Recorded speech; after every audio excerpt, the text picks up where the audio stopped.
sinabing short story, it can compose narrative limited to a certain word. It generally includes descriptions, dialogues, and commentaries. So sinabi ng fables, ito siya siyang short tale na madalasang pinagbibilahan ng mga payo. At ang tale naman is parang ano rin siya, mas maiksi siya sa short story. Ang example nito is yung, alam niyo ba yung kwento ang sa Agada? Yun ang example ng tale.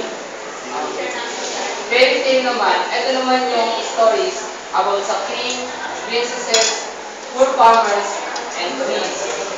Kadalasang ginagamitan siya ng mga supernatural and magical events.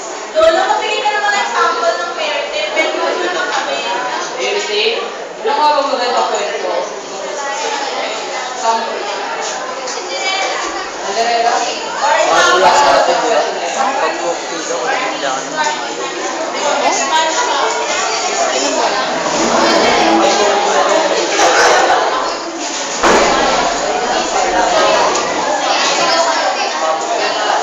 Noong unang panahon, sa isang malayong lugar, mayroong naninirahan isang babae na nangalan Cinderella.